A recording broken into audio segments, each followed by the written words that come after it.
Bismillahirrahmanirrahim. Elhamdülillahi Rabbil alemin. Vessalatu vesselamu ala eşrefil enbiyai vel murselin. Nebiyyina Muhammedin ve ala alihi ve ashabihi ecmain. Rabbi şrah li sadri ve yessir li emri. Ve ahlul ukdete min lisani yefkahu kavli. Amma ba'd. Əziz, möhtərəm müsəlman qardaş və bacılarım,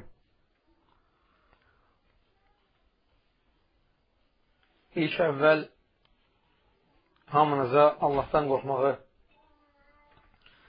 müttəqilərdən olmağı tövsiyə edirəm. Peyğəmbərimiz sallallahu aleyhi və səlləm daim öz əshabələrinə Allahdan qorxmağı, təqvalı olmağı nəsiyyət edərdi.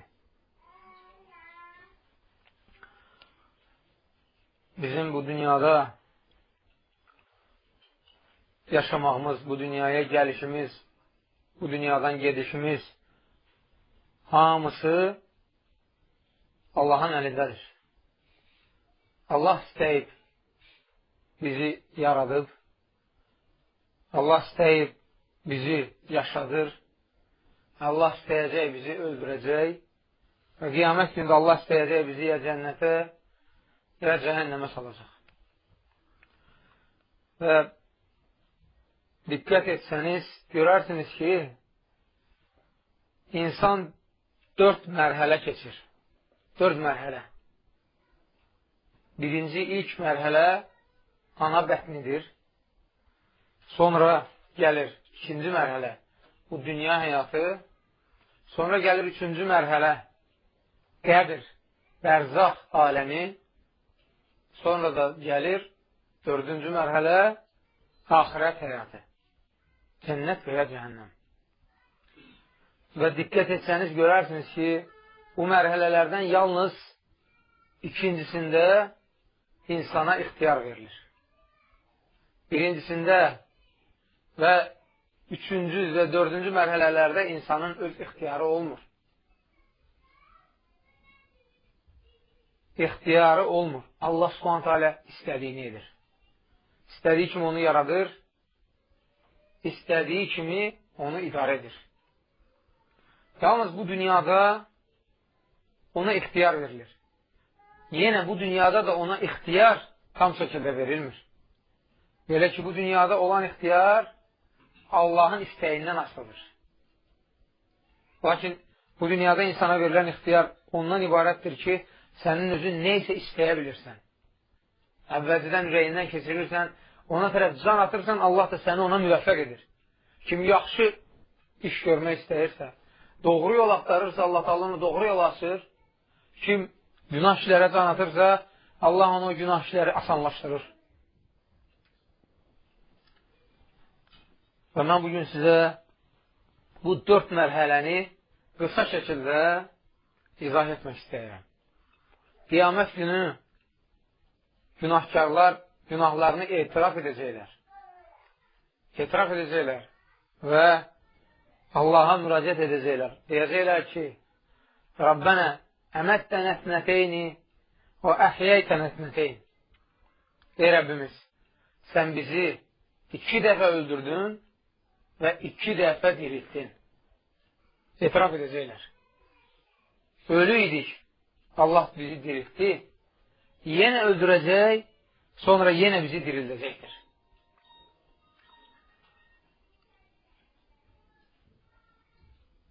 Ana bətnində insan ölü olur. Sonra Allah Subhanahu teala istəsə, ona can verir, ruh verir və insan yaşamağa başlayır. Yoxsa neçə valideynlər var ki, övlad həsrətindədirlər. Övladlar olmur. Demək, valideynin istəyi ilə övlad olmur. Valideyn yalnız vasitəçi ola bilər.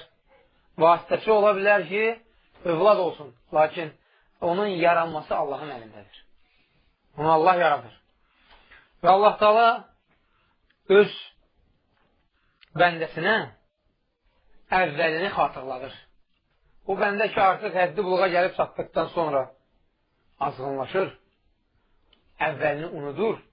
Allah Subhanahu ilə Quran-ı Kərimdə ona öz əvvəlini xatırlamağı, yəni yada salmağı buyurur. Deyir ki, فَلْيَنْزُرُ الْاِنْسَانُ مِمَّ خُلِقٍ Qoy insan baxsın, görsün, nədən xəlq edilib, nədən yaradılıb. Gör Allah onu nədən yaratdı? Bir damla nütfədən. Bir damla nütfədən belə bir insan yaratdı. Fikirləşmək qabiliyyəti var, əmək qüvvəti var və s. Və Allah s.ə.v. insanı çox mürəkkəb yaradır. Çox mürəkkəb.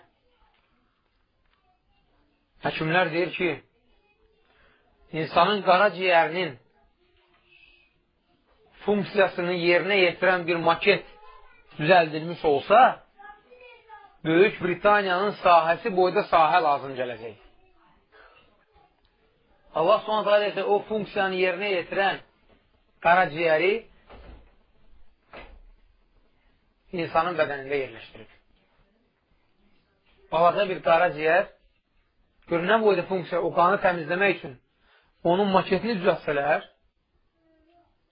cihazını düzəltsələr, Böyük Britaniyanın sahəsi boyda sahə lazım gələr. Amma beyin üçün kainat belə bəs eləməz. Onu düzəldə də bilməzlər. Beynin gördüyü iş doğrudan da çox mürəkkəbdir. Yəni, Allah s.ə.v. onu elə yaradıb ki, ondan heç kəs başlasa bilməz. Həmçinin Allah Teala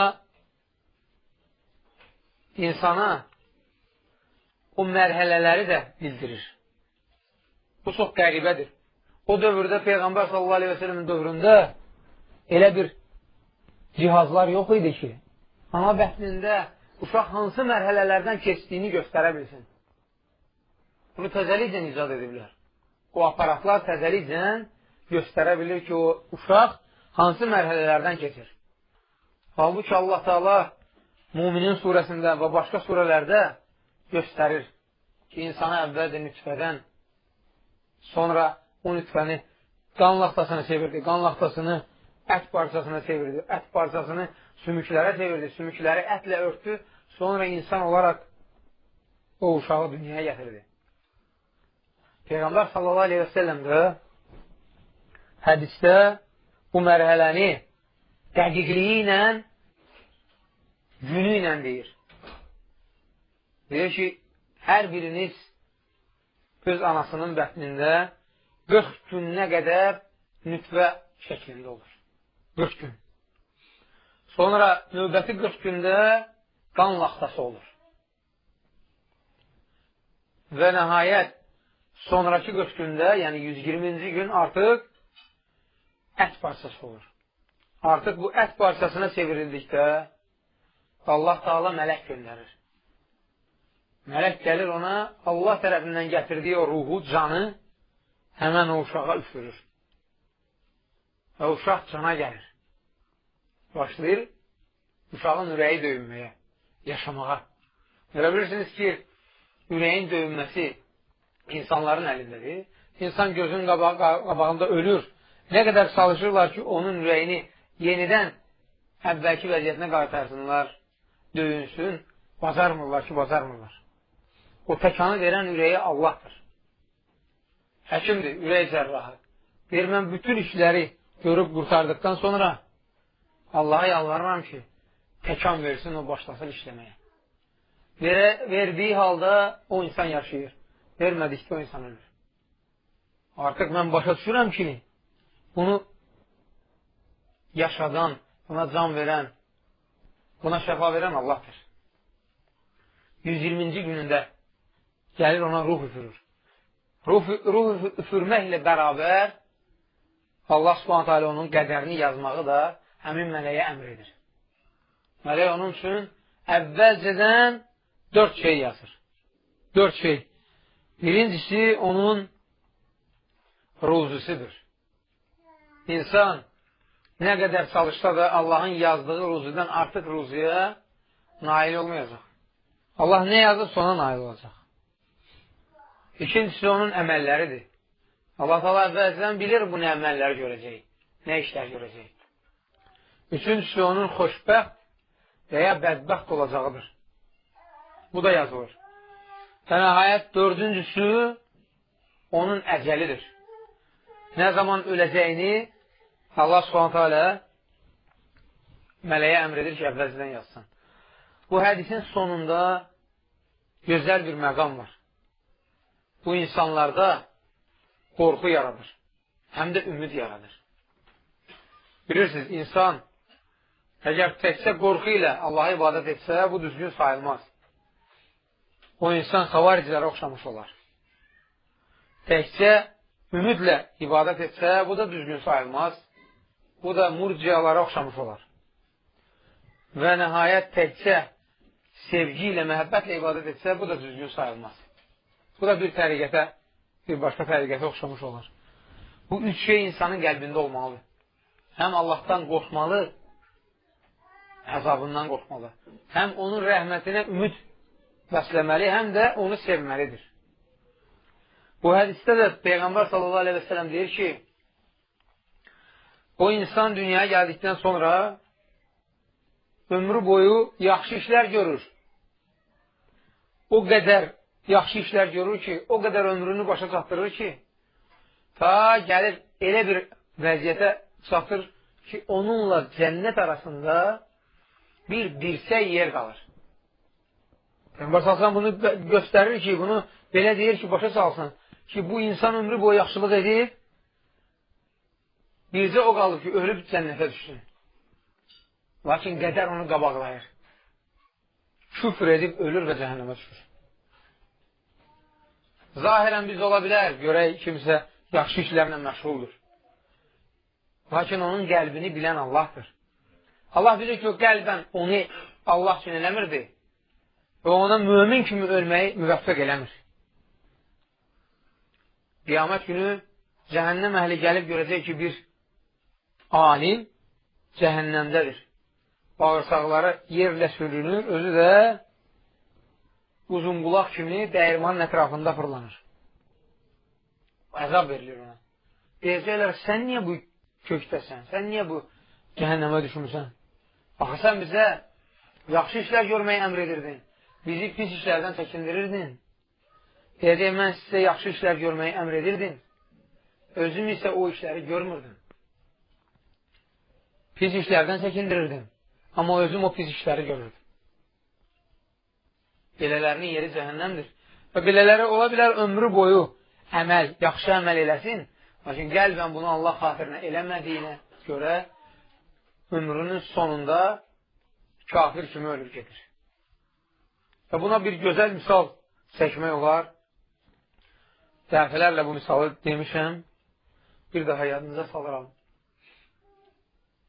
İslamdan əvvəl hələ xristiyanlıq dövründə keşiş olur. Rahib. Eşitmişsiniz bu rəvayəti. Bu keşiş dindar olur. Gecə gündüz ibadət edir. Yaxşılıqlar edir. Və həmin məmləkətdə üç qardaş yaşayır. Bunların bir bacıları olur. Qardaşlar ruzu dalıcan gedəndə fikirləşirlər ki, bacımızı aparaq keşişin yanına qoyaq. Ən etibarlı adam, ən çox Allahdan qorxan adam bizim bacımıza toxunmaz. Aparırlar, onu verirlər keşişə. Keşiş də qadına bir otaq verir, açarını da özünə verir. Ki, qadın otaqda özü istədiyi kimi hərəkət edə bilsin. Bir müddət keşiş gəlir, qadının yeməyini qapının ağzına qoyur, qapını döyür, gedir. Bir müddət keçdikdən sonra şeytan gəlir. Deyirsən, nə edirsən? Yeməyi qapının ağzına qoyub gedirsən, birdən it ya pişik gəlib o yeməyi aşırar, yaxud yeyər. Sözlə qoy qapını açsın, özünə ver, get. Addım-addım yaxınlaşır insana. Addım-addım aparır günaha. Elə də edir. Bir müddət belə yeməyi verir, gedir. Sonra şeytan yenə gəlir. Deyir ki, bəs qapını açıbsa, fayda olsun deyə onu da dəvət elə, tək Allahlığa. Qoya da Allah ibadət eləsin. Bu söz bunun beyninə batır ki, dəvət eləmək lazımdır. Bir nəfər mənim əlimlə düz yola gəlsə, nə boyda xeyri olar. Başlayıb dəvət eləmək. Amma yadından çıxarır ki, qadınla kişi bir yerdə tək qalsa, üçüncüsü mütləq şeytandır. Mütləq yoldan çıxaracaq onu. Belə halda dəvət eləmək olmaz, haramdır. Bunu bilmir. Dəvət edir. Bir müddətdən sonra şeytan gəlib deyir, sən nə inirsən?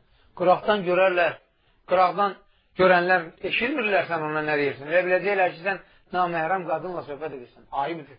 Sənə yaraşar heç. Dindar, keşiş, əynində də o keşiş paltarı. Sən yaxşı olar ki, içəri keçəsən. Dəvəti verir, sonra söz get. Bu da bunun ağlına batır. Bir müddət içəridə dəvət edir, sonrası da məlumdur neydir? Şeytan bunu yoldan çıxarır. Yoldan çıxarır, bu qadının, bu qızın övladı olur. Şeytan gəlir, deyir, sən neynədin? Qardaşları gəlib bilsə, sənin başını kəsəcək. Uşağı öldür ki, iz itsin. Gəlib uşağı öldürür. Sonra şeytan deyir, sən nə etdin? Anası mütləq deyəcək qardaşlarına ki, sən onun övladını öldürmüsən. Anasını da öldür. Hər ikisini öldürür, aparır, bastırır. Qardaşları qayıdıb gələndən sonra deyir ki, bacınız öldü, apardım, bastırdım, inanırlar. Çıxıb gedirlər. Gecə şeytan bunların üçünün də yuxusuna girir. Üçünə də bu hadisə necə baş verib göstərir, harada o qadın dəfn olub onu da göstərir. Bunlar yuxudan oyandıqda bir-birlərinə bu yuxunu danışır. Gedib o qəbiri tapıb, qazıb bacılarını da yanında da uşağı çıxarır. Sonra da həmin o keşişi məhkəməyə verirlər. Məhkəmədə qərar çıxarır ki, başı kəsilməlidir. Başını kəsməyə edam eləmə aparanda şeytan gəlir. Şəhər deyir, istəyirsən səni bu əzabdan qurtarım, bu bəladan qurtarım, deyir, bəli, deyir, onda mənim qarşımda səzdə et. Ömrü boyu Allah qarşısında səzdə edən adam gör, hansı vəziyyətə gəlib çıxdı, şeytan onu nə vəziyyətə saldı. Şeytanın qarşısında səzdə edir ki, bunu bu bəladan qurtarsın, səzdə edəndə başını kəsirlər. Başını aşağı əyəndə başını kəsirlər və kafir kimi gedir. Fikir verirsiniz? Kafir kimi bu dünyadan gedir. Qədər onu qabaqlayır. Ona görə qorxu içində yaşamalıyıq ki, birdən ömrümüzün sonunda şeytan bizi azdıra bilər. Ola bilər, ömrümüzün sonunda şeytan bizi azdırsın. Böyük alimlərdən olur, vəfat edərkən hədis alimi olur. Vəfat edərkən şeytan gəlib bunu azdırır. Tələbələri başına yığılıb, ona la ilahe illallah'a təlqin edirlər. Deyirlər ki, de la ilahe illallah. La ilahe illallah demir. Nəinki demir, bu şeytanı görür. Yəni şeytan buna vəsvəsə edir ki, mənə itaət et, mənə tabi ol, mən səni bu ölümdən qurtarım, bu bəladan qurtarım. Bu da deyir, xeyr, yox. Onlar deyir, la ilahe illallah deyir, bu da deyir, yox. Axır tələbələrindən biri deyir, görürsünüz, bu da alimin sonu. Ömrü boyu bizə dəvət edib, bizə hədis söylədi. Lakin indi la ilahe illallah deyə bilmir. Bunun da bu vəziyyətə düşməsini Allah istəyir ki, ibrət olaraq onlara göstərsin ki, bu alim elə öləndə də hədislə öləcək. Tələbələrindən biri deyir ki, o bizə öyrətmişdi, o bizə rəvayət eləmişdi filan hədisi. O başlayır hədisi danışmağa. Filan kəs filan kəsdən rəvayət edib, filan kəs filan kəsdən, filan kəs filan kəsdən, filan kəs Peyğəmbər sallallahu aleyhi və səlləmdən o demişdir ki, kimin axır kəlməsi la ilahe illallah olarsa cənnətə girər. Alim bunu eşidir. Subhanallah. Eşidir, deyirsən, səhv dedin. İsnadını yanlış dedin, düz demədin. Onun isnadı belədir. Filan kəs, filan kəsdən, filan kəs, filan kəsdən kimin axır kəlməsi la ilahe illallah ölür. Dəhşət, dəhşət, subhanallah. Gör, Allah subhanallah bunu necə, nəyi müvəffəq edir? Öləndə də hədisi deyib, axır kəlməsi la ilahe illallah olub ölsün. Bu hər adamın nəsib olmur. Görürsünüz, axır anında da şeytan az qalmışdır ki, onu azdırsın, yolundan çıxarsın. Şeytan ta canımız bədənimizdən çıxmayınca bizdən əl çəkən deyil. Şeytan və şeytan kimləri bizdən əl çəkən deyil. Buna görə biz gərək əzimkarlıq göstərək, dözək, səbr edək Allah yolunda ta ölənə qədər. Üçüncü bir hadisə. Biri döyüşür cihadda. Sahabələr hamı deyir ki, subhanallah, bu hamıdan gözəl vuruşur. Canını Allah yolunda qoyur. Bu cənnətlikdir inşallah. Peyğəmbər s.ə.v deyir ki, bu cəhənnəmlikdir. Sahabələrdən o hədisi rəvayət edən deyir ki, mən başladım onu izləməyə, həmin adamı. Kimin barəsində ki, Peyğəmbər s.ə.v demişdi ki, o cəhənnəmlikdir. İzlədim, axırda gördüm ki, yaralanıb, ağrıya dözə bilmir, nizəni götürdü, özünü öldürdü. Fikir verirsiniz? Heç kəs deyə bilməz ki, onun axırı necə olacaq. O axırının yaxşı olmasını Allahdan istəmək lazımdır ki, Allah s.ə.v bizə yaxşı ölüm nəsib eləsin. Mömin kimi bu dünyadan köçək. Sonra Peyğəmbər s.ə.v həmin hədisi davam edir və deyir ki, və ola bilər ki, insan ömrü boyu günah işlər görsün. Ömrünün sonunda az qalsın, yəni bir dirsək məsafə qalsın, ölən kimi cəhənnəmə düşəcək. Lakin qədər onu qabaqlasın. Qədər onu qabaqlasın və mömin kimi bu dünyadan geçsin. Bu məşhur hədisi sizə danışmışam, 99 nəfəri öldürür. Sonra da 100-cünü tamamlayır, düzgün fətva vermədiyinə görə. Və gəlir alimin yanına, alim deyir ki, tövbə edəsən Allah sənin tövbəni qəbul edəcək. Tövbə et, lakin get yaxşı dostlarla oturdur. Bu yerdə qalma. Bu yerdə sən günah işlər görmüsən. Qalsan yenə o günah işlərə, şeytan sənə çəkəcək. Ged o yaxşı insanlarla dost olur. Onlarla oturdur. Tövbə edir, gedir. Bax, adam heç nə eləməyir, heç nə. Nə namaz qılıb, nə oruz, nə zəkat, nə həc, nə bir yaxşılıq, heç nə. Tövbə eləyib, gedir hələ yaxşılıq etməyə. Yolun yarısında ölüm gəlir. Mömin kimi gedir bu dünyadan. Yeganə insandır bizə məlum olan insanlar arasında. Onun canını almağa həm cəhənnəm mələkləri, həm də cənnət mələkləri gəlir. Mübahisə düşür aralarında. Bunlar deyir ki, bu adam ömrü boyu günah işlər görüb, onun canını biz alacaq. O birilər də deyir ki, xeyr, o tövbə edir. Sonra Allah s.ə.v bir mələk göndərir, hakim olaraq onların arasında hökm versin. O da hökm verir ki, hansı cəmaata o yaxındırsa, o cəmaata müvafiq olan mələklər də onun canını alsın. Ölçüb görürlər ki, yaxşı insanlara o yaxındır. Demək, bizim yaxşı insanlar arasında əzəlimiz gəlsə, ölsək, onda bizim cənnətə düşmək şansımız çox olur. Amma lənət məclisində günah olan yerlərdə bizim canımızı Allah alsa, bizim cəhənnəmə düşmək şansımız çox olacaq. Ona görə çalışmalıyıq ki, yaxşı insanlarla oturub duraq. Sahabələrdən biri gəlir, subhanallah, bu dəhşətli hədisdir, dəhşət. Gəlir, deyir ki, ya Rasulullah, mən əvvəl kəlmə-i şəhadətimi deyim, sonra gedim vuruşum, yoxsa vuruşum kafirlərlə, sonra kəlmə-i şəhadətimi deyərəm. Deyir ki, bəs kəlmə-i şəhadətini de, sonra get vuruş. Allah yolunda ölsən, şəhid olacaqsan. Sorğu sualsız cənnətə gedəcəksən. Əlində bir neçə xurma olur. Xurmalara baxır, xurmanı da yeyirmiş. Xurmalara baxır, deyir, mənimlə cənnət arasında bunlar dayanıb. Yəni, bu mənim vaxtımı aparır cənnətə düşməyə. Xurmaları atır, girişir döyüşə və şəhid olur. Subhanallah. Allahdan nə istəyirsənsə ürəkdən, Allah sənə ona verəcək. Vallahi ki, onu verəcək. Sadəcə olaraq fikirləşmək lazımdır ki, Allahdan nə istəyək? Kimisi dünyanı istəyir, kimisi də axirəti. Allah s.ə.v deyir ki, bizdən dünyanı istəyənə dünyanı verərik, axirəti istəyənə də axirəti. Həmçinin, yenə sahabələrdən biri gəlir, deyir ki, ya Rasulullah, mən keçmiş döyüşdə iştirak etməmişdim. cihaddan yayınıb, gedməyib. Təsəvvür edirsiniz? Lakin deyir, indi kafirlərə göstərəcəyəm. Mən istəyərdim ki, Allah Subhanahu alə məni bu döyüşdə şəhid eləsin.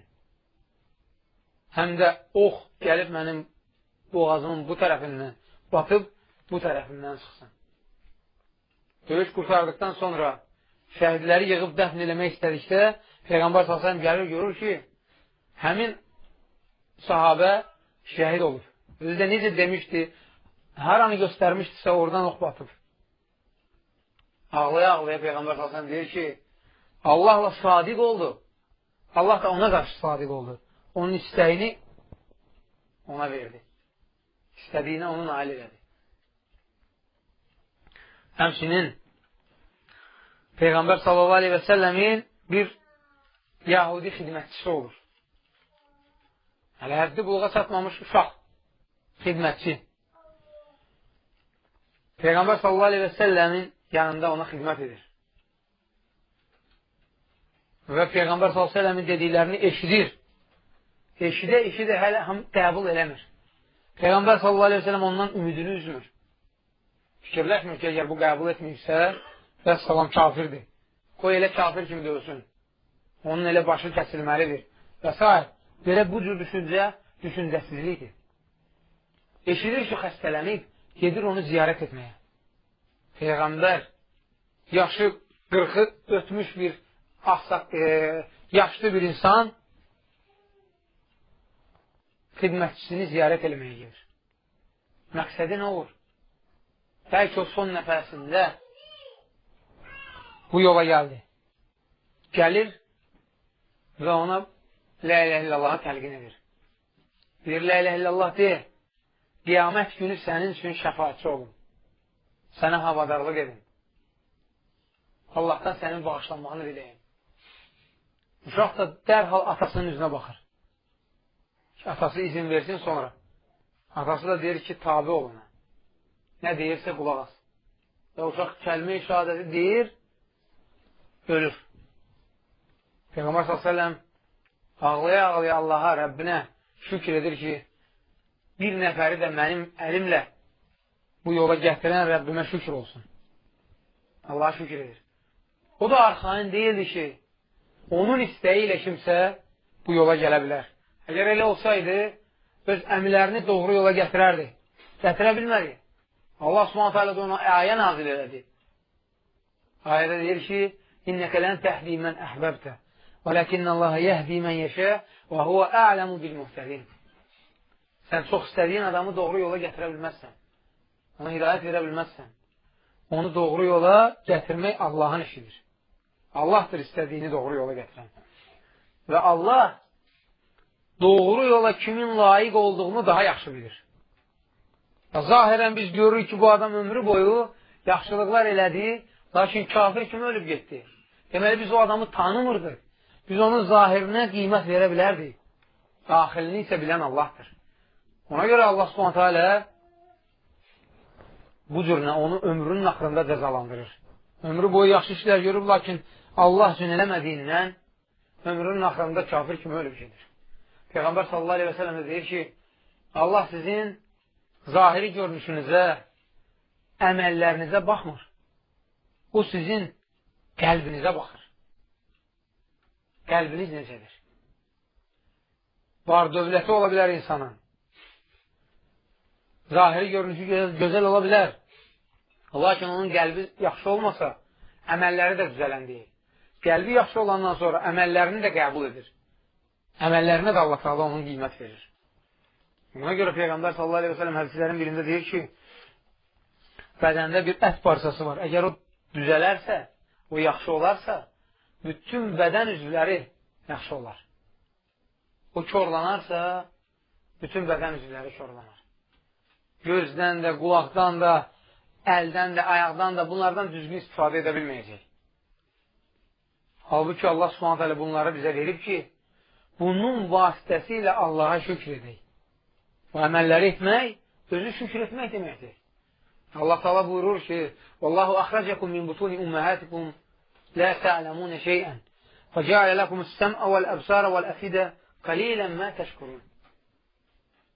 Başqa ayədə لَعَلَّكُمْ تَشْكُرُونَ. Allah sizi analarınızın bətnindən heç nə bilmədiyiniz, heç bir şey bilmədiyiniz bir vəziyyətdə, bir halda çıxartdı. Sizə göz, qulaq, qəlb verdi ki, bəlkə şükür edəsiniz. Yəni, o gözün, qulağın, qəlbin də şükür etməyə səbəbdir. Əgər ondan istifadə edə bilməsək, bizimlə heyvanlar arasında heç bir fərq olmayacaq. Allah s.ə.v. kafirləri heyvanlara bənzədir. Deyir, onların qulaqları var, lakin eşitmirlər. Halbuki onlar eşidirlər, elə deyil, eşidirlər. Bəs Allah nə üçün deyir onlar eşidirlər? Yəni, haqqı eşitmirlər. Gözləri var, görmürlər. Qəlbləri var, duymurlar. Elə ki, insanın ana bətnindəki mərhələsi sona çatır, ana bətnindən Allah s.ə.v. onu çıxarır, dünyaya gəlir, Allah Teala onu qorumaq üçün 2 mələk təyin edir. Allah s.ə.v. buyurur, Ləhu muaqqibatun min beyni yədeyhi və min xalfihi yəhfəzunəhu min əmrilləh. İnsanı həm önündən, həm də arxasından qorumaq üçün 2 mələk təyin etdik. Allah s.ə.v. onu təyin elədi. Həm önündən, həm arxasından o insanı qoruyur. Ona heç bir şər qüvvə toxuna bilməz. Uşaqdır. İstər evdə, istər həyətdə, qaçır, oynayır. Onun başına bir fəlakət gələndə məhər valideynləri yanında olur. Həmin anda onu kim qoruyur? O qədər hadisələr olub ki, hər biriniz uşaq olmuşsunuz. Uşaq vaxtınızı yadınıza salın. Elə anlar olub ki, az qala öləsiniz. Az qala şikəst olasınız. Az qala neysə olsun, lakin o anda sanki kimsə götürüb sizi o yerdən başqa bir yerə qoyub. Və sizə heç nə olmayıb. Bu dəhşətdir. Bunları xatırınıza salın, yadınıza salın. Allahın sizə olan nimətini başa düşəcəksiniz. Uşaq ikən Allah idi bizi qoruyan. Həddi buluğa qədər Allah idi bizi qoruyan. Və Allahın mərhəmətinə baxın. Zahirən qorumaqdan başqa nə ediriksə edək, ola bilər uşaq vaxtı ata-anamıza qarşı nalayiq söz deyək, sözünə qulaq atmayaq, dəzəlli eləyək və s. və s. Həddi buluğa çatana qədər Allah Teala bizi bağışlayır. Peyğəmbər s.ə.v-in hədisi var. 3 nəfərdən qələm qaldırılmışdır. Nə etsələr, onlara günah yazılmır. Uşaq həddi buluğa çatana qədər, dəli, ağlı başına gələnə qədər və yatmış insan o yanana qədər. Bu 3 sinif insan nə edirsə etsin, Allah s.ə.v. onlara günah yazmır. Demək, uşaq vaxtının da öz mərhələsi var ki, Allah s.ə.v. həm zahirən insanı qoruyur, həm də mənəvi olaraq onun elədiyi günahları bağışlayır. Nə səhv edirsə etsin, o uşağı bağışlayır. Sonra, uşaq ikən əgər, yəni körpələrə əgər Allah Teala rəhm edirsə, Allah onları bağışlayırsa, bəs nə üçün ata-ana onlarla çox sərt rəftar edir? Doğrudur. Peyğəmbər s.ə.v-in tövsiyəsidir ki, 7 yaşına çatdıqda uşaqlarınızı namaz qılmağa və s. yaxşı işlərə öyrədin. Namaz qılmağı deyir, ondan əlavə başqa yaxşı işləri onlara öyrədin. 10 yaşından artıq onları vura da bilərsiniz. Lakin vurmaq deyəndə Peyğəmbər s.ə.v uşağı şikəst etməyi nəzərdə tutmur. Ənəs ibn Məlik radiyallahu anh deyir ki, Peyğəmbər s.ə.v 10 il xidmət elədim. 10 yaşından 20 yaşına kimi. 10 yaşından artıq vurmaq olardı. Bir dəfə də olsun mənə demədi ki, nə üçün bunu belə eləməmsən? Yaxud nə üçün bunu belə etmirsən? Bir dəfə də xətrimə dəymədi. Hətta bir dəfə məni bir iş dalıca göndərmişdi. Mənə bir iş buyurmuşdu. Evdən bayra çıxdım, gördüm uşaqlar oynayır. Gəldim ki, biraz onlarla oynayıb gedərəm. Başım oynamağa qarışdı. Bu vaxt arxadan mənim çiynimdən bir kimsəni tutduğunu hiss elədim. Dönüb baxdım, gördüm Peyğəmbər sallallahu aleyhi və səlləm. Başımı aşağı saldım utandığımdan ki, indi məni danlayacaq. Ki, nə üçün sənə tapşırdığım işi görməmsən. Uşaqlarla oynayırsan. Amma Rasulullah s.ə.v başımı sığalladı və gedib öz işini özü gördü. Təsəvvür edirsiniz. Elə insan əlbəttə ki, nəinki 14 əsir, əbədi olaraq yaddan çıxmayacaq. Bu, onun ancaq elədiklərindən biri idi, misal çəkdim. Bir dənəsi. Körpələrə qarşı, uşaqlara qarşı rəhimli olmaq lazımdır. Əgər biz rəhimli olmasaq, Allah da bizə rəhm etməyəcək. Peyğəmbər sallallahu aleyhi və səlləmin bir hədisi var. Bir hədisdə 5 dəfə o rəhm sözünü istifadə edir. 5 dəfə. Diqqətlə qulaq asın. Deyir ki, Ər-Rahimunə yərhəmuhum Ər-Rahmən yərhəmu mən fil-ard yərhəmukum mən fis-səmə. 5 dəfə o rəhm sözünü istifadə etdi. Tərcüməsinə baxın. Rəhm edənlərə Ər-Rəhman rəhm edər. Yerdəkilərə rəhm edin ki, göydəki də sizə rəhm etsin. Rəhm edənlərə Ər-Rəhman olan o Allah rəhm edər. Yerdəkilərə rəhm edin ki, göydəki də sizə rəhm etsin. Yəni, Allah subhanahu wa ta'ala.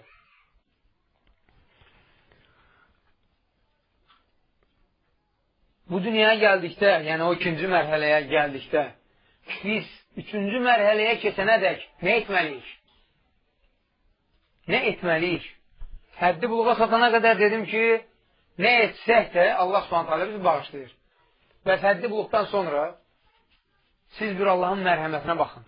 Əgər o bizə 30 il ömür veribsə, deyək ki, 30 il ömür veribsə, 15 ili o həddi buluğa gedir, həddi buluğa satana qədər. Ona görə sorğu-sual olunmuruq. Yerdə qalan 15 il nədir ki, biz dözə bilmirik? Ondan maksimum istifadə edə bilmirik. Əksinə, bizə nə qədər ömür verilibsə, onu Allah xatirinə istifadə etməliyik. 5 şey gələnədək 5 şeydən istifadə etməliyik. Peyğəmbər s.ə.v-in hədisidir.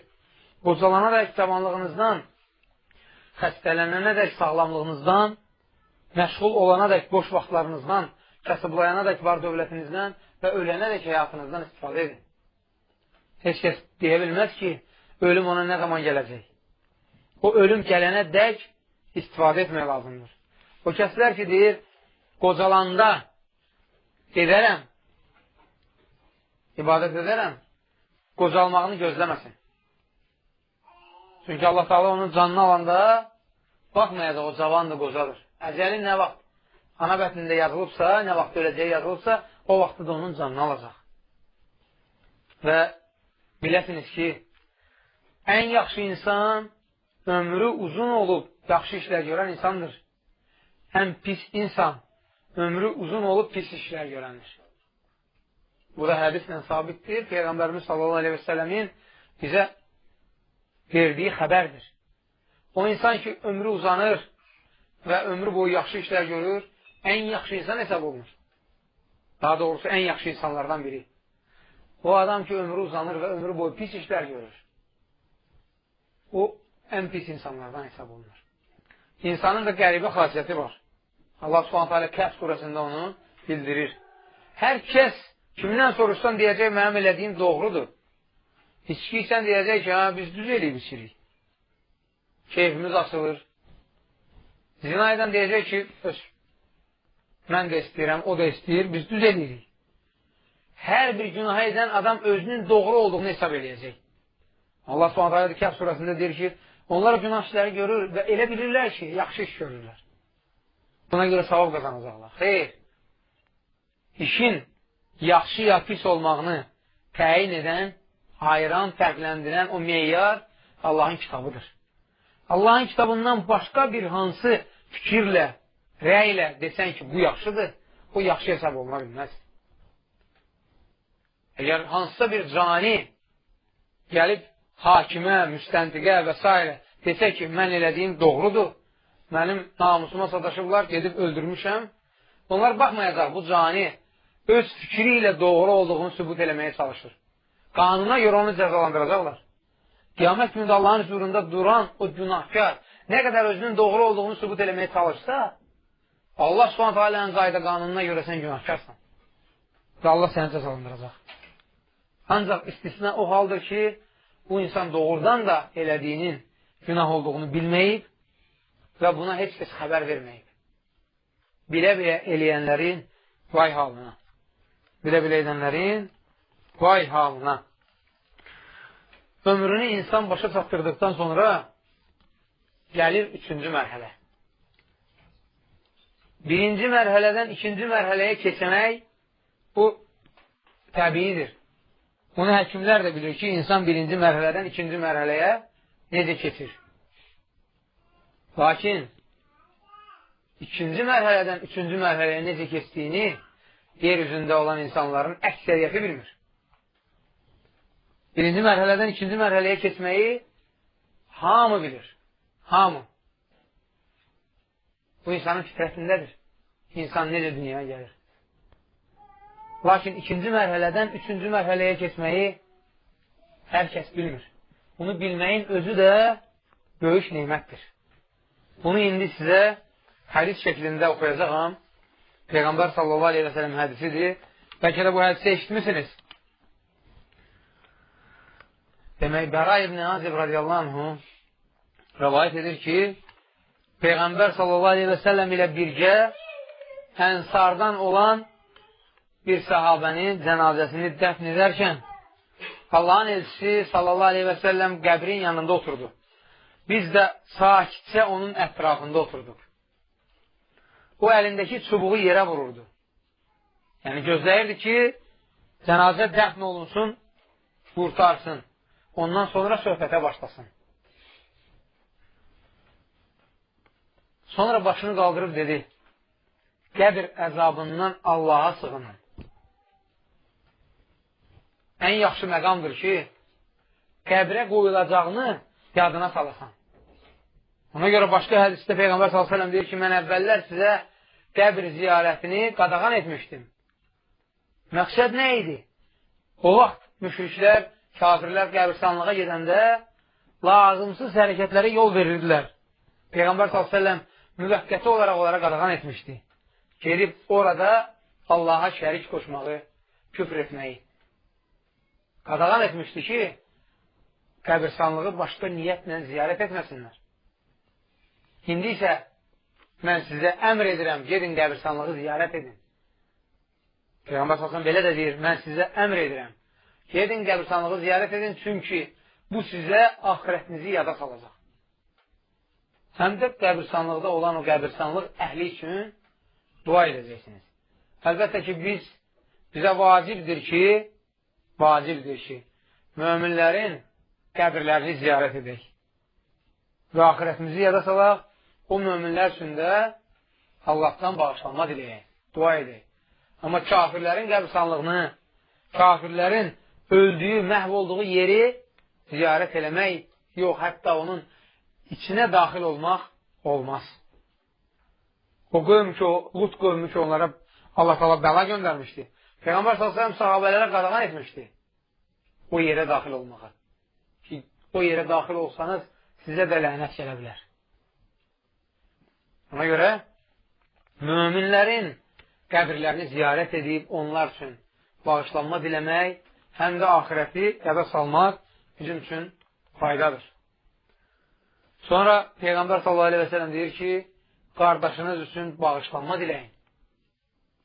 Bax, qəbirstanlıqda cənazəni dəfn edərkən bunları etmək lazımdır. Qardaşınız üçün bağışlanma diləyin. Və həm də onun qəbirdə sabit qədəm olmağını Allahdan istəyin. Bunun mənası nədir? Sabit qədəm olmaq. Allah s.ə.v ayədə göstərir.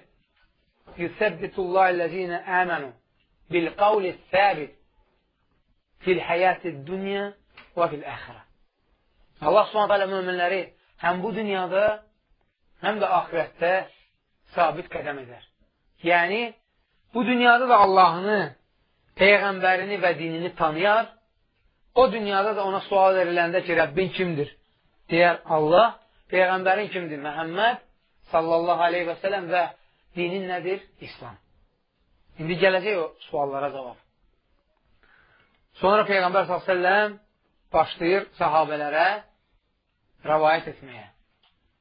İnsanın bu dünyadan o dünyaya köçməsini. Deyir ki, mömin bəndə dünyadan köçüb axirətə qovuşduqda, göydən onun yanına üzləri günəş kimi parlaq mələklər inir. Onlar özləri ilə cənnətdən kəfən və ətir gətirir və ölən adamın gözünün gördüyü son məsafədə oturub gözləyirlər.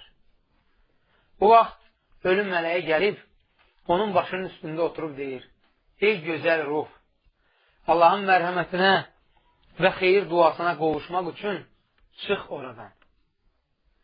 Nəhayət mümin bəndənin ruhu bədənindən su damcısı qabın ağzından axıb töküldüyü kimi çox rahatlıqla, asanlıqla çıxır. Əziyyət vermir ona. Ölüm mələyi ruhu götürdükdən sonra onu bir göz qırpımında oturub gözləyən mələklərə təhvil verir. Onlar da onu kəfənə büküb ətirləyirlər. Bundan sonra ondan yer üzündə mövcud olan ən gözəl ətrin qoxusuna bənzər gözəl bir iy gəlir. Sonra mələklər onu götürüb göyə qaldırırlar. Dünya səmasına qədər. Göyə qalxarkən mələklərdən ibarət hansı toplumun yanından keçirlərsə, göydə nə qədər mələklər varsa, onların hamısı görəsən bu gözəl ruh kimin ruhudur deyə soruşurlar. Onlar bu filankəsin oğlu filankəsdir deyə cavab verirlər. Bu bəndəni cəmaatın onun həyatda ikən çağırdığı ən gözəl adla çağırırlar. Bilirsiniz, insanı gözəl adlarla çağıranda bu onun üçün tərif, alqış hesab olunur.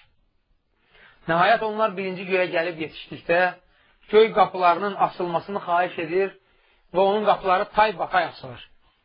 O mömin bəndənin üzünə tay-batay açılır.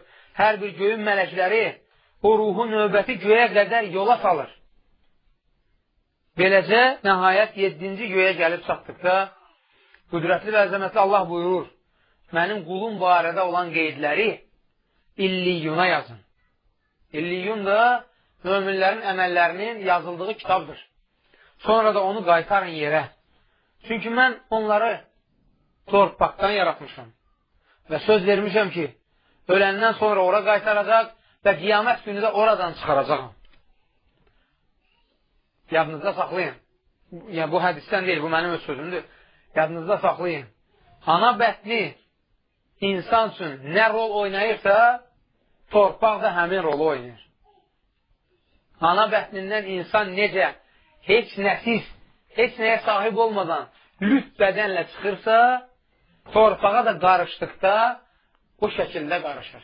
Ola bilər insanı paltarda bastırsınlar, amma çürüyüb torpağa qarışanda lüt gedir və qiyamət günündə lüt çıxacaq, məhşərə gələcək. Subhanallah, bu da dəhşətdir. Bu da Allahın bir möcüzəsidir ki, insanlarda ixtiyar yoxdur. Bu dünyada da ixtiyarı olmadan heç nəsiz gəlir, gedəndə də ixtiyarı olmadan heç nəsiz gedir. Sonra Peyğəmbər s.ə.v davam edir və deyir ki, mələklər onu bədəninə qaytardıqdan sonra iki mələk, Nəkir və Münkir adlı mələklərdir. Gəlib onu otuzdurur və Rəbbin kimdir deyə soruşurlar. O Rəbbim Allahdır deyə cavab verir. Dinin nədir deyə soruşurlar.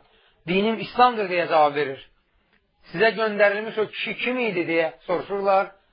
Məhəmməd sallallahu aleyhi və səlləm Peyğəmbər idi deyə cavab verir. Həyatdaykən sən nə öyrəndin deyə soruşurlar. Deyir, mən Allahın kitabını oxuyub ona iman gətirdim və ona sadiq oldum. Bax, bunu deyəndən sonra səmadan, göydən belə bir səda gəlir. Mənim qulum doğru danışır. Cənnət neymətlərini onun önünə sərin və onun üçün cənnətdən bir qapı açın. Beləliklə, cənnətin gözəl iyi və havası ona gəlir. Qəbri də gözlərinin gördüyü son məsafəyə qədər genişlənir. Ola bilər, yerin üst təbəqəsində insana balaca bir yer verilsin. Alt təbəqəsini bilən isə Allahdır. Allah bilir, o bərzaq aləmində ona nə boyda yer verəcək. Mömin üçün də yer gözünün gördüyü son məsafəyə qədər olacaq. Və nurla dolu olacaq, işıqlı olacaq. Sonra gözəl görkəmli, əynində yaraşıqlı paltarı olan, üst başından ətir iyi gələn bir kişi onun yanına gəlib deyir, səni sevindirəcək bir xəbərə sevin. Səni sevindirəcək bir xəbərə sevin. Bu sənə vəd olunan gündür. Allah sənə bax, bunu vəd eləmişdir. Sevin ki, sən möminsən. Cənnət əhlinnənsən. Mömin, sən kimsən deyə soruşur. Sənin üzündən xeyrxahlıq yağır. O kişi deyir, mən sənin yaxşı əməlinə. Allah Subhanahu taala onu insana çevirib, insan qiyafəsinə salıb. Sonra deyir, Allah səni müjdələmək üçün məni göndərib. Mömin Allaha dua edir, deyir, Allahım, qoy qiyamət günü tez gəlsin ki, mən öz ailəmə qayıdıb, mənə verdiyin o nemətlərə qovuşum. Demək, insanın cənnətdə də ailəsi olacaq. Və Allahdan istəyirəm ki, Allah Subhanahu bizim hamımızı cənnətə ailəmizlə birgə salsın. Ailəmizi bizdən ayrı salmasın.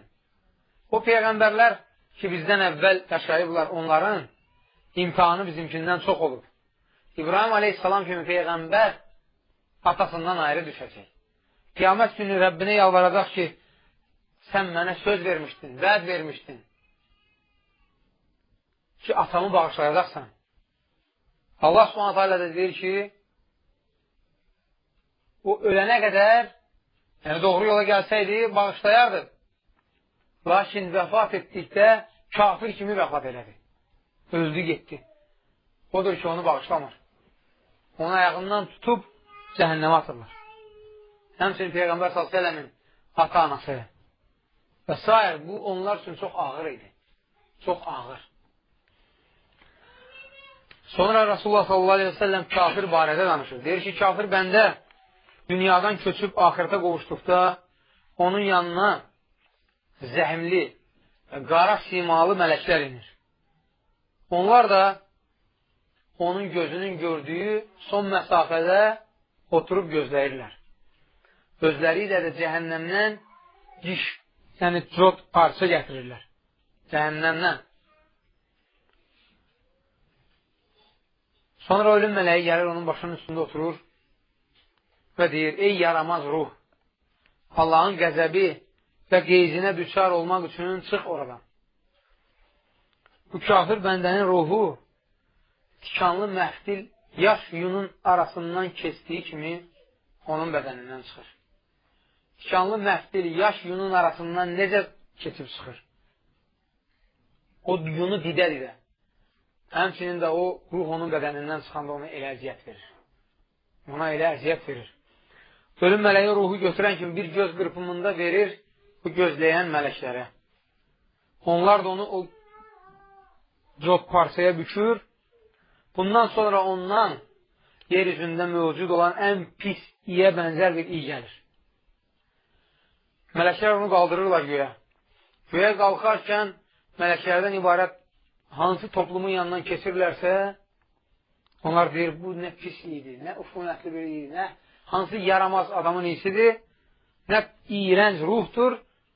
O mələklər bunu ən pis adla çağıraraq deyirlər, bu filankəsin oğlu filankəsdir. Sonra Peyğəmbər s.a.v. bu ayəni oxuyur. Onlar ki, gəlib dünya səmasına çatır, dünya səmasının qapıları açılmır, Peyğəmbər s.a.v. bu ayəni oxuyur. Ayə Ərəf surəsinin 40-cı ayəsidir. Allah s.a.v. buyurur ki, həqiqətən ayələrimizi yalan sayanlara və onlara qarşı təkəbbürlüklə yanaşanlara göyün qapıları açılmayacaq. Və dəvə iynənin gözündən keçməyincə onlar cənnətə girməyəcəklər. Dəvə iynənin gözündən keçən deyil. Demək, onlar cənnətə girən deyil. Əbədi olaraq cəhənnəmə gedəcəklər. Sonra Peyğəmbər s.ə.v rəvayətinə davam edir. Deyir ki, Allah s.ə.v buyurur, mənim qulum barədə olan qeydləri yerin alt təbəqəsində yerləşən siccinə yazın. Və onu, ruhunu bədəninə qaytarın. Çünki mən onları torpaqdan yaratmışam. Torpağa qaytaracağam və yenidən oradan çıxaracağam. Mələklər onun ruhunu göydən aşağı atırlar. Müminin ruhu kimi ehmalca yavaş-yavaş aşağı indirmirlər. Göydən aşağı atırlar. Peyğəmbər s.ə.v bu ayəni oxudu. Həd surəsinin 31-ci ayəsidir. Allah s.ə.v deyir ki, Allaha şərik qoşsa, sanki göydən yerə düşər. Quşlar onu alıb aparar, yaxud külək onu soğurub uzaq bir yerə atar. Buna bənzədir. Yenə rəvayətinə davam edir, deyir ki, onun ruhu bədəninə qayıtdıqdan sonra iki mələk gəlib onu otuzdurur və Rəbbin kimdir deyə soruşur.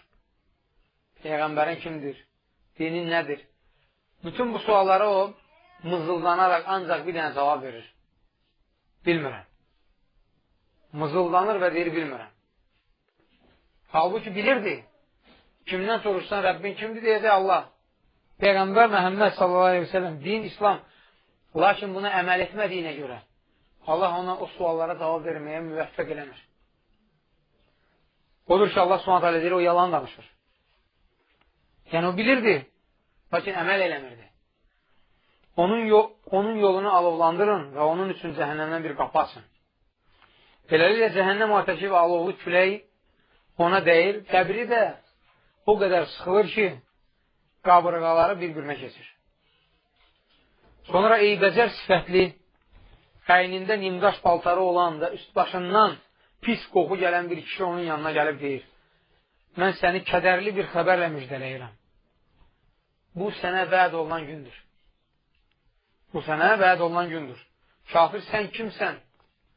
Sənin üzündən şər yağır. Deyə soruşanda, o deyir, mən sənin yaramaz əməlinəm. Sonra yaramaz əməlin nə dərəcədə olursa, onu gözü ilə başlayır görməyə. Sonra cəhənnəmdə aqibətinin necə olduğunu başa düşür. Və Allaha yalvarır, deyir ki, Allahım, qoyma qiyamət qopsun. Cəhənnəmdə o cür, qəbirdə o cür əzab əziyyət içində ola razıdır ki, o əziyyət içində qalsın, amma cəhənnəmə düşməsin. Cəhənnəm çox dəhşətli bir şeydir. Allah heç kəsə göstərməsin. Möminlərə göstərməsin. Cəhənnəm dəhşətli bir şeydir. O Sirat körpüsünün üstündən keçəndə hər kəs o cəhənnəmi görəcək. Ona görə Allah Subhanahu Quranda deyir ki, elə bir insan olmayacaq ki, ora varid olmasın. Bəziləri bunu başqa cür izah edir, təfsirini deyir ki, cəhənnəmdən keçməsin. Lakin bu belə deyil. Çünki şəhidlər cəhənnəmə girməyəcək. Peyğəmbərlər cəhənnəmə girməyəcək. 70 min nəfər sorğu-sualsız cənnətə gedəcək, cəhənnəmə girməyəcək. Bəs ora varid olmaq mənası nədir? Yəni onun üstündən keçəcək və onu görəcək. Onun üstündən keçəndə hansı həyəcanla keçəcək bilirsiniz? Dəhşətli həyəcan olacaq onda ki, birdən düşərəm bura. Balaca bir ensiz körpünün üstündən keçəndə hündür bir qayanın, dağın başından həyəcanla keçirsən ki, birdən ayağın büdürəyər, gedərəm aşağı. Tükdən nazik körpünün üstündən keçəndə necə? Kimisi o körpünün üstündən ildırım surəti ilə keçəcək. Onun həyəcanı çox az olacaq. Lakin onda da həyəcan olacaq. Kimisi ən surətli uçan quşun surəti ilə, ən bərk qaçan atın surəti ilə və s. Lap axırda sürünə-sürünə keçənlər ki olacaq, cəhənnəm əhli, qarmaqlar gəlib onlara ilişib aparacaq cəhənnəmə. İndi diqqət edin. İndi başqa bir hədis oxuyacaqam. Biz möminik. Allah bizə nəsib eləsə mömin kimi vəfat etsək, dünyadan köçsək, mömin kimi Peyğəmbər s.ə.v-in yanına gəlsək, hələ bu kifayət eləməyəcək ki, bizdə arxayınlıq olsun və biz cənnətə düşək. O günahlarımıza görə məcbur olacaq ki, Peyğəmbər s.ə.v-in yanına gələk və o bizim üçün Allahdan şəfaət eləsin. Lakin bu da bəs eləməyəcək. Biz yəqin bilirik ki, Allah Teala Peyğəmbər s.ə.v-i artıq şəfaətçi olmanı təyin eləyib.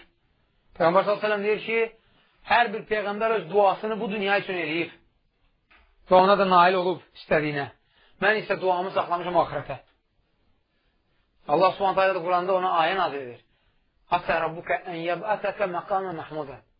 Rəbbin səni o tərifə layiq, təriflənən məqama yüksəldəcək, ora çatdıracaq. O məqamı indi biləcəksiniz, nə məqamdır? Şəfaət məqamıdır. O məqamda Allahdan ümməti üçün şəfaət diləyəcək. Lakin vallahi ki, bu da bəs eləməyəcək. Çünki şəfaətin qəbul olması üçün iki şərtin olması vacibdir. Birincisi, şəfaətçinin olması, bunu da Allah Teala artıq təyin edib. Məhəmməd sallallahu aleyhi və sələmdir. İkincisi, ən əsası, Allahın şəfaət olunan bəndədən razı qalmasıdır. Allah ondan razı qalmasa, nə qədər onun üçün şəfaət biləsən, keçməyəcək.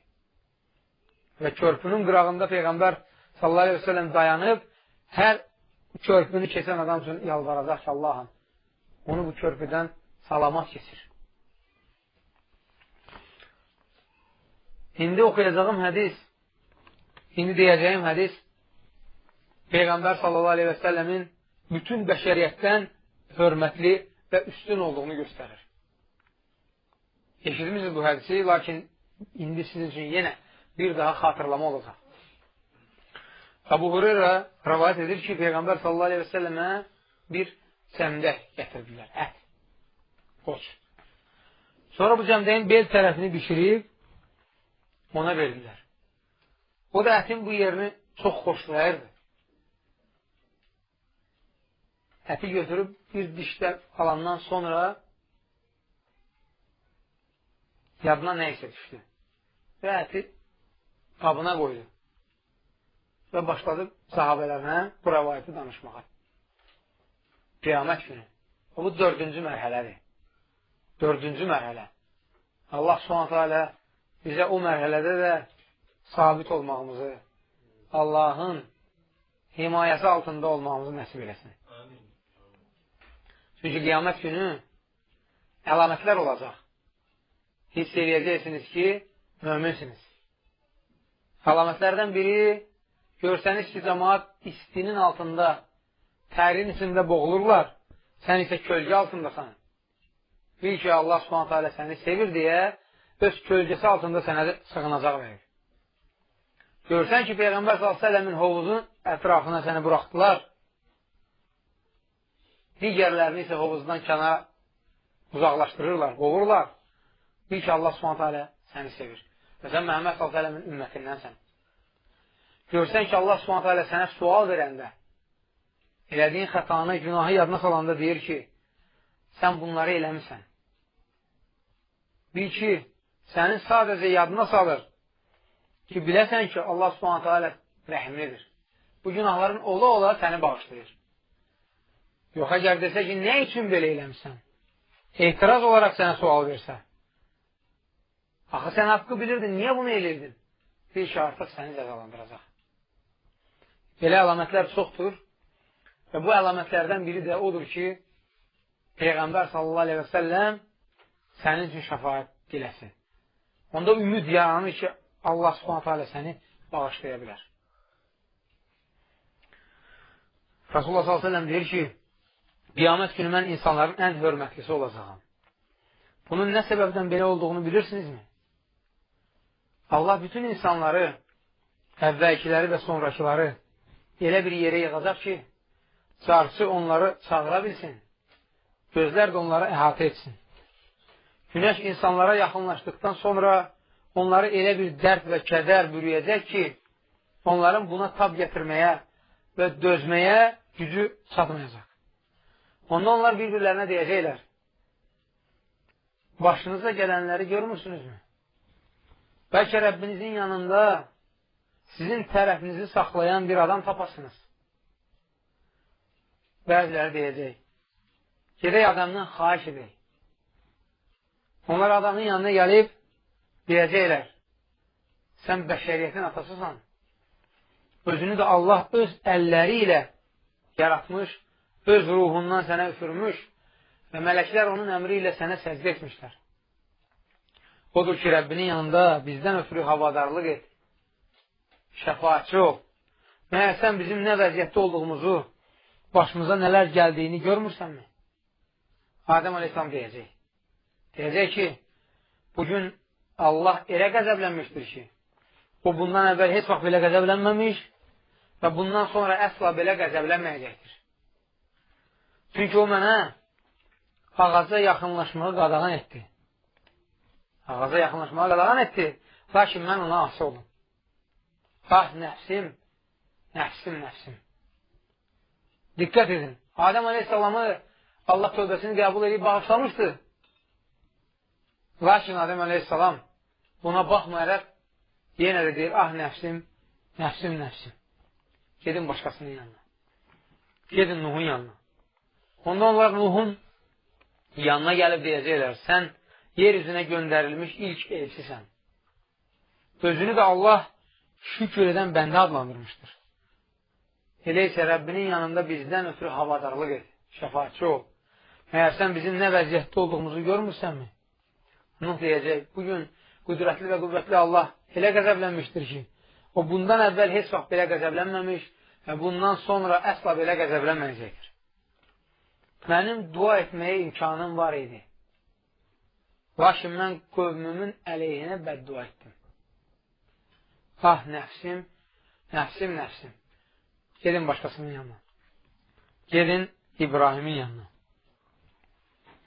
Nuh Aleyhisselamı da Allah təala bağışlamışdı. Lakin yenə də gör, Peyğəmbərin qorxusuna baxın. Onda onlar İbrahim Aleyhisselamın yanına gəlib deyəcəklər, ey İbrahim, sən həm Allahın Peyğəmbəri, həm də yer əhli arasında Allahın ən sevimli dostusan. Odur ki, Rəbbinin yanında bizdən ötürü havadarlıq et, şəfaatçı ol. Məyər sən bizim nə vəziyyətə olduğumuzu görmürsənmi? İbrahim deyəcək, bugün qüdrətli və qüvvətli Allah elə qəzəblənmişdir ki, bundan əvvəl heç vaxt belə qəzəblənməmiş və bundan sonra əsla belə qəzəblənməyəcəkdir. Mən 3 dəfə yalan danışmışam. Bilirsiniz, hansı vəziyyətlərdə yalan danışır? Birinci dəfə qövmü bayram keçirməyə gedəndə onlarla o küfür, günah, şirk olan bayramı keçirməyə getmək istəmir deyə deyir, mən xəstələnmişəm. Yalan danışır, gezmir. İkinci dəfə bütləri sındırdıqdan sonra ona sual verirlər ki, sən sındırmırsan deyə, yox. Görmürsünüz, balta böyük bütün boynundan asılır. Deməli o sındırır. Bu yalanda da onun yenə dinini qorumaq məqsədi olur. Üçüncü dəfə də yalanı o zalim padişah ki, onun həyat yoldaşını əlindən almaq istəyir. Soruşurlar ki, bu sənin nəyindir? Deyir, bacım. Üçüncü dəfə də o vaxt yalan danışır. Lakin bunların hamısını Allah Subhanahu onu bağışlayır. Buna baxmayaraq İbrahim Aleyhisselam deyir ki, ah, nəfsim, nəfsim, nəfsim. Gedin başqasının yanına. Gedin Musa'nın yanına. Onda onlar Musa'nın yanına gəlib deyəcəklər, ey Musa, sən Allahın elçisisən. Allah öz risaləti, sənə havalə etdiyi peyğəmbərlik vəzifəsi ilə, üstəlik səninlə bilavasitə danışmaqla səni digər insanlardan üstün etmişdir. Odur ki, Rəbbinin yanında bizim üçün havadarlıq et, şəfaatçı ol. Məyər sən bizim nə vəziyyətdə olduğumuzu görmürsənmi? Musa Aleyhisselam deyəcək ki, bugün Allah elə qəzəblənmişdir ki, o bundan əvvəl heç vaxt belə qəzəblənməmiş və bundan sonra əsla belə qəzəblənməyəcəkdir. Mən adam öldürmüşəm. Halbuki onu öldürmək mənə əmr edilməmişdi. Ah, nəfsim, nəfsim, nəfsim. Gedin başqasının yanına. Gedin İsa'nın yanına. Onda onlar İsa Aleyhisselamın yanına gəlib deyəcəklər, ey İsa, sən həm Allahın elçisi, həm onun Məryəmə göndərdiyi kəlməsi, həm də onun ruhundansan. Sən hələ körpəykən beşikdə insanlarla danışırdın. Odur ki, Rəbbinin yanında bizdən ötürü havadarlıq et, şəfaatçı ol. Məyər sən bizim nə vəziyyətdə olduğumuzu görmürsənmi? İsa deyəcək, bugün Allah elə qəzəblənmişdir ki, o bundan əvvəl heç vaxt belə qəzəblənməmiş və bundan sonra əsla belə qəzəblənməyəcəkdir. İsa öz xətasını onlara bildirməyəcək. Sadəcə belə deyəcək, ah, nəfsim, nəfsim, nəfsim. Gedin başqasının yanına. gedin Məhəmmədin yanına. Baxın, insanlar ən hörmətli peyğəmbərlərin yanına gedirlər. Ümidlə ki, onlar üçün Allah yanında havadarlıq etsinlər. Lakin hər yerdən əlləri üzülür, yeganə bir dənə sonda qalır Məhəmməd sallallahu aleyhi və səlləm. Ümidlə gəlirlər onun yanına. Və çox maraqlıdır ki, bu insanların hamısı Adəm əleyhissalama xas olan keyfiyyətləri, Nuh əleyhissalama xas olan, İbrahim əleyhissalama xas olan, Musa əleyhissalama, İsa əleyhissalama xas olan keyfiyyətləri bilirlər. Fikir verirsiniz? Və Məhəmməd sallallahu aleyhi və səlləmə də həmçinin gəlib deyirlər ki, ey Muhammed, sən həm Allahın elçisi, həm də peyğəmbərlərin sonuncususan. İndi bu rəvayəti davam edəcəm. Peyğəmbərlərin sonuncusu olduğunu Peyğəmbərimiz sallallahu aleyhi və səlləm başqa hədisdə gözəl şəkildə bizə başa salır. Deyir ki, mənim və əvvəlki peyğəmbərlərin məsəli gözəl şəkildə insanları heyran edici bir, valeh edici bir görkəmdə tikilmiş binaya bənzəyir. O bina ki, onun bir kərpici çatışmır. Cəmaat binaya baxanda heyran qalır. Təəccüblənir ki, nə gözəl binadır. Lakin kərpicin yerini boş gördükdə deyirlər ki, bəs bu yerə niyə kərpic qoymayırlar? Binanın görkəmini itirir. Bax, o kərpic mənəm. O kərpic qoyulmaqla bu din kamilləşdirilmişdir. Sonra deyirlər, Allah sənin keçmiş günahlarını və gələcək günahlarını bağışlamışdır. Odur ki, bizdən ötürü havadarlıq et, şəfaatçı ol. Məyər sən bizim nə vəziyyətdə olduğumuzu görmürsənmi? Peyğəmbər s.ə.v deyir ki, onda mən ərşin altına gəlib, qüdrətli və qüvvətli Rəbbimin qarşısında səcdə edəcəyim. Şəfaatçı olmaq üçün. Sonra Allah mənə elə təriflər və elə alqışlar göndərəcək ki, məndən əvvəl heç kəsə belə təriflər və alqışlar göndərməmişdi. Sonra da deyəcək, ey Məhəmməd, başını qaldır və dilə, istə. İstədiyin sənə veriləcəkdir. Havadarlıq dilə, havadarlığın qəbul olacaqdır. Kimin üçün şəfaət diləsən, onu qəbul edəcək. Mən başımı qaldırıb deyəcəyim, ümmətim, ey Rəbbim, ümmətim. Demək, Peyğəmbər sallallahu aleyhi və səlləmin ümmətindən olmayan kəs üçün o şəfaət diləməyəcək. Maraqlıdır bu söhbət. Çox maraqlıdır.